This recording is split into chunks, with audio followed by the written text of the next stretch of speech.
Bismillahirrahmanirrahim. Assalamualaikum warahmatullahi wabarakatuh dan salam sejahtera. Pertamanya terima kasih kepada Tuan Pengerusi Majlis. Yang bahagia Profesor Emeritus Datuk IR Dr. Muhammad Azhari Kasim, Naib Chancellor Universiti Teknologi Marak. Yang bahagia Datuk Dr. Osman bin Haji Omar, Pengarah Besar Felda. Yang berbahagia Encik Ahmad Syahriman bin Muhammad Abdul Sharif, Ketua Pegawai Eksekutif CIMB Islamik.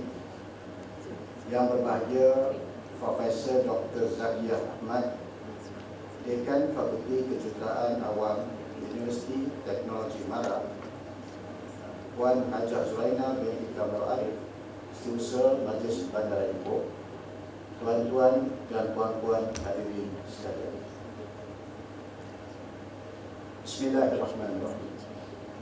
Terlebih dahulu saya mengambil kesempatan ini untuk merakamkan segalung penghargaan kepada Fakulti Kejuruteraan Awam Universiti Teknologi Marak atau ringkasannya UITM kerana telah berjaya menganjurkan majlis seumpama ini. Majlis Aspirasi Jalinan Integrasi ini merupakan satu majlis untuk memeterai secara rasmi kerjasama di antara UITM dan Majlis Bandar Ipoh atau MBI setelah beberapa siri perbincangan bersama kedua-dua pihak telah diadakan semenjak tahun 2019 tadi. Hadirin sekalian, MBI berhasrat menjadikan Ipoh sebagai bandaraya rendah karbon selaras dengan aspirasi kerajaan Malaysia yang ingin melihat kesemua 154 pihak berkuasa tempatan atau PBT di seluruh negara melaksanakan inisiatif ke arah bandaraya rendah karbon. Matlamat utama inisiatif ini adalah untuk mengurangkan intensiti pelepasan karbon di seluruh negara selaras dengan komitmen kerajaan untuk mengurangkan pelepasan gas rumah hijau sebanyak 45% menjelang tahun 2030. Selaras itu, penyediaan pelan kerangka tindakan Ipoh sebagai bandaraya rendah karbon akan menentukan strategi pelaksanaan dan sasaran MBI di dalam mencapai pengiktirafan sebagai sebuah bandaraya rendah karbon.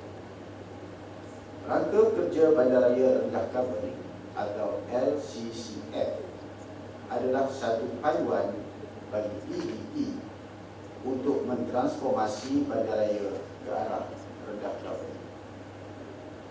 LCCF yang dibangunkan oleh Green Tech Malaysia memfokuskan pengurangan pembebasan karbon di dalam 4 kriteria utama, iaitu 1.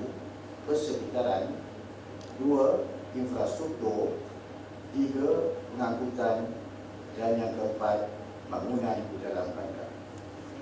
4 kriteria utama ini adalah penting untuk digunakan sebagai pengukur pencapaian pengurangan pembebasan karbon oleh PBT. Rangka kerja yang memenuhi skop LCCF ini adalah sangat penting bagi memenuhi kriteria untuk menjadikan Ipoh sebagai sebuah bandaraya rendah karbon yang akan dibangunkan dengan kerjasama dari tenaga pakar, penyelidik dari Fakulti Kejuruteraan Awam UITM, Pejabat Pembangunan Infrastruktur dan Infostruktur, dan disokong oleh penyelidik dari cawangan UITM Kampus Seri Iskandar Perak. Semoga pembangunan pelan kerangka tindakan melalui kerjasama antara MDI dan UITM akan dapat meningkatkan pemahaman khususnya warga Ipoh dalam menjayakan inisiatif untuk merealisasikan hasrat bagi menjadikan Ipoh sebagai bandaraya rendah karbon menjelang 2030. Untuk makluman, blueprint ini juga akan dimasukkan di dalam penyediaan Rancangan Tempatan Daerah Ipoh 2035 pergantian ke arah Ipoh Bandaraya Rendah Kabel 2030. Penyediaan ini adalah bagi maksud kesinambungan daripada pencapaian MDI yang sebelum ini telah memperolehi Provisional Certificate Baseline Assessment bagi meneruskan usaha untuk mencapai Diamond Rating bagi kawasan perancangan pusat KPP dan energy efficiency terhadap beberapa bangunan milik majlis yang telah dinapas. Ini adalah selaras dengan hasrat MDI untuk menggalakkan bangunan-bangunan di Bandara Ipoh sebagai bangunan yang efisien dari segi penggunaan tenaga dan seterusnya sebagai langkah mewujudkan penduduk Bandara Ipoh sebagai komuniti rendah kabel. Hasil dari kerjasama ini juga diharapkan dapat merangsangkan kerjasama lain yang boleh membawa MBI kepada satu tahap yang cemerlang seiring dengan kemajuan bandaraya-bandaraya yang terhulu sama ada di dalam negara maupun di luar negara.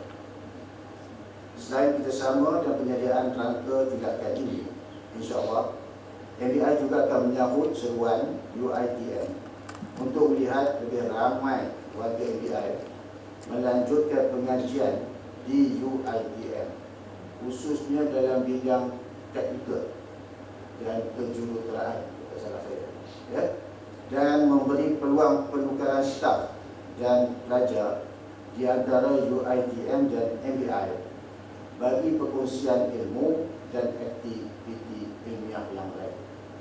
Akhir kata, sekali lagi setinggi-tinggi penghargaan dan terima kasih kepada semua jawatan kuasa penganjur dan pihak pengurusan kanan MBI yang komited sehingga membawa kepada kerjasama ini.